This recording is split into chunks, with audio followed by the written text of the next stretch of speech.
sahabat digital, selamat datang di episode pertama Ruang Bicara Digital, tempat kita ngobrolin soal dunia maya dari segala sisi baik buruknya. Saya Rika sebagai pemandu acara pada siang hari ini, di mana kita akan kupas tuntas mengenai topik yang serius tapi penting, yaitu fenomena gelap di dunia online cyberbullying. Tapi bukan cuma itu, kita juga akan merincis mengenai perambahan daring, pelecehan digital, hingga bagaimana semua ini dapat mempengaruhi kehidupan kita, terutama pada generasi muda. Ini bukan hanya sekedar kata-kata kasar, ini luka batin dan ini merupakan kejahatan modern.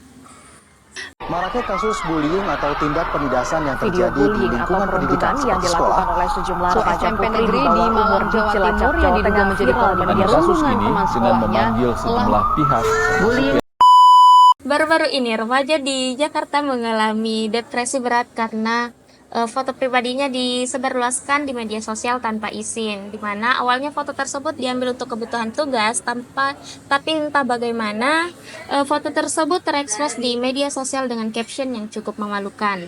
Tidak cuma berhenti di situ, di platform lainnya seperti LinkedIn, banyak perempuan menerima komentar yang tidak pantas yang berbau seksual hingga ajakan yang tidak pantas yang tidak pernah diminta. Hal ini terjadi di ruang yang harusnya aman untuk sebuah karir, di mana hal ini dapat menunjukkan bahwa peningkatan pelecehan digital semakin tinggi.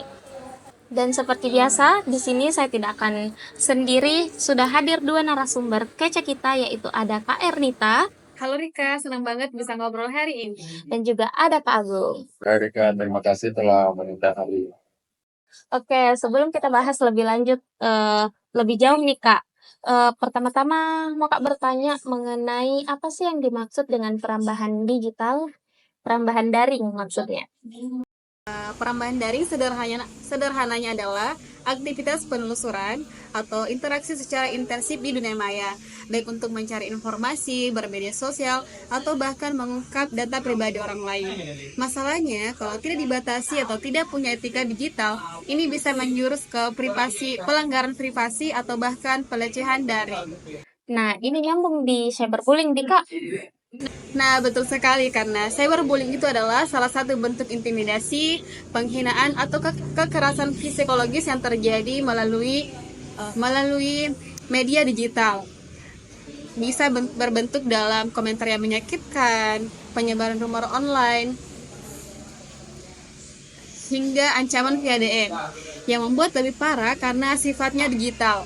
Jejaknya bisa tersebar luas dan bertahan lama. Dan banyak orang yang tidak sadar bahwa jika share ternyata seseorang atau bahkan melakukan komentar sarkastik atau bahkan melakukan tag yang menyudutkan seseorang bisa masuk ke kategori ini. Kita pikir lucu tapi menyakitkan, melukai. Kita nggak bisa bahas ini tanpa singgung beberapa kasus nyata Kak. Menurut Kak Nita, bisa share satu kasus yang menurut Kak lumayan mengganggu? Salah satu kasus yang bisa saya share yaitu salah satu kasus yang baru-baru ini mencuat adalah dugaan bullying yang terjadi di SMA Negeri 26 Jakarta.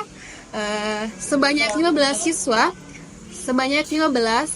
siswa diduga menjadi pelaku bullying terhadap adik kelas mereka yang masih duduk di kelas 10.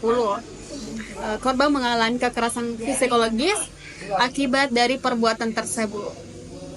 Kasus ini menjadi banyak perhatian karena melibatkan banyak pelaku yang terjadi di lingkungan sekolah, seharusnya menjadi tempat yang aman bagi para siswa. Adapun kasus yang melibatkan selebgram Lilik Nuril yang berasal dari Probolinggo yang melakukan cyberbullying kepada siswi SMK yang sempat merasa kehilangan percaya diri dan sempat ingin berhenti mengikuti PKL. Oke. Dan ironis jadi Kak, kadang itu yang jadi pelaku temannya sendiri atau bahkan orang terdekatnya korban. Kasus-kasus ini tuh menunjukkan bahwa bullying baik secara langsung ataupun daring itu memiliki dampak yang serius bagi korbannya. Oke Kak, kalau berbicara tentang pelecehan digital, banyak juga yang bentuknya lebih ekstrim, bukan hanya sekedar kata-kata saja.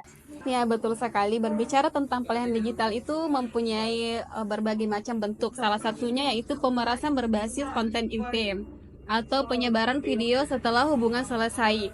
Nah, itu semua bentuk pelecehan dan sudah termasuk ranah pidana.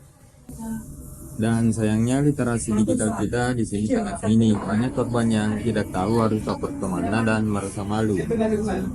Nah, di sini peran edukasi digital sangat penting. Kalau dilihat dari sekarang Kak, menurut Kak bagaimana masa depan perambahan daring sama cyberbullying ini? Apakah lebih membaik atau bisa makin buruk dari sekarang? Saya optimis dengan makin banyaknya sekolah-sekolah yang boleh memasukkan kampanye digital ke dalam kurikulum, kita lebih sadar dan bijak. Tapi butuh waktu dan konsistensi. Ya, saya juga setuju karena kita butuh regulasi yang lebih ketat, tapi juga edukasi yang humanis. Anak muda harus diajak jadi bagian dari solusi, bukan cuma diberi larangan. Oke, ini agak kontradiktif di Kak. Tapi banyak yang bilang itu dengan jadi Ki korban cyberbullying itu bisa bisa bikin bisa buat Ki jadi kuat, tahan mental Kak. Bagaimana pandangan Pak soal ini? Itu mitos beracun ya, karena tidak mungkin rasa sakit itu dijadikan sebagai pembelajaran. Tahan banting bukan berarti harus disakiti dulu.